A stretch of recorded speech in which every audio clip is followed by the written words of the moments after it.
And more than 200 former hockey players joined a previous lawsuit Wednesday against the National Hockey League, accusing the league of exposing its players to unnecessary harm. Here now to talk with us about the issue on the NHL lawsuit from Ottawa, Canada, by Skype, is sports legal analyst Macaramalla. He's also a partner at Gowling's law firm. Thank you for joining us. No problem. It's pronounced Macaramalla, but don't worry, my mom can't pronounce it either. Macaramalla, okay, excellent.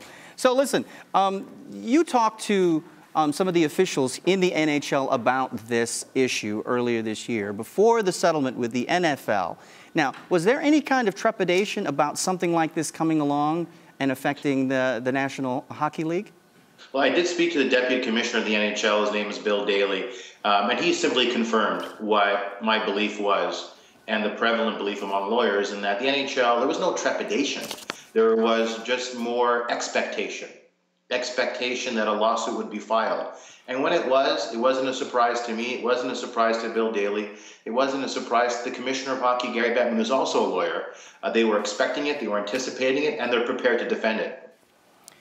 Now, you know, one of the things that, I'm not a lawyer, but you are, but one of the things that jumps up to me when I read this story and read this case, because we've been following the story of sports concussions, is the issue of causation.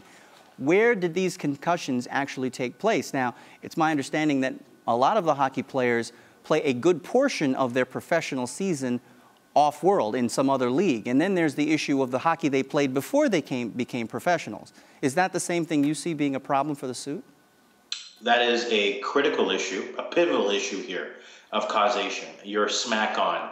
You look at they've named 10 plaintiffs. So when I looked at some of them on my own show last night, you have one guy, his name is Warren Holmes. Warren has played 45 games in the NHL, but 737 games in different leagues. So how does Mr. Holmes go about showing that whatever brain damage he sustained was as a result of playing in the NHL? There's another plaintiff. His name is Morris Titanic. Apart from having a fantastic name, Morris only played in 19 NHL games. So if he sustained brain damage, how does he show it happened on the NHL ice surface? So causation is a massively, massively important issue, and I believe you are smack on that.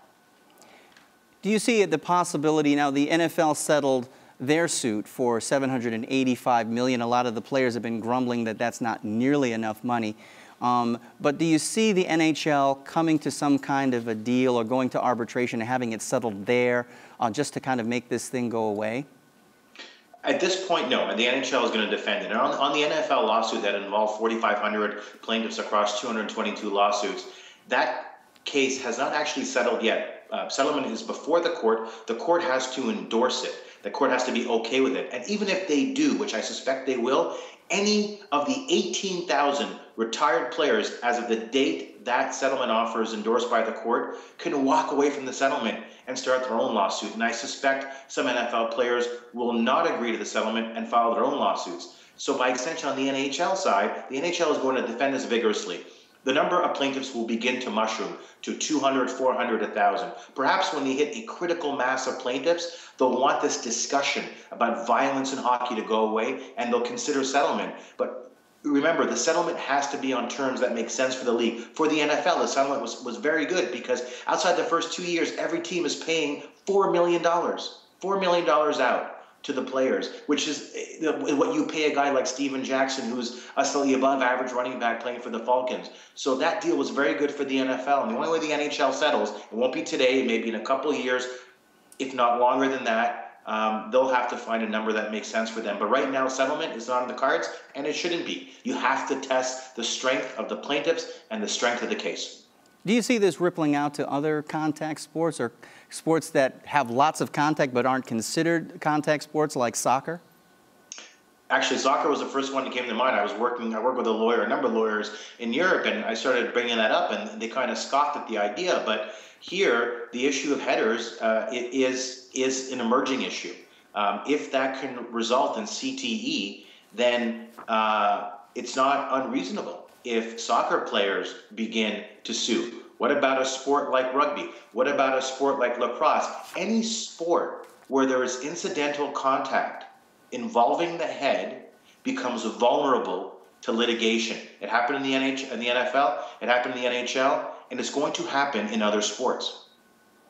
Eric Macaramalla, I think I got it right that time. Thank you so much for joining us. Close enough. Yes. This is Arise America.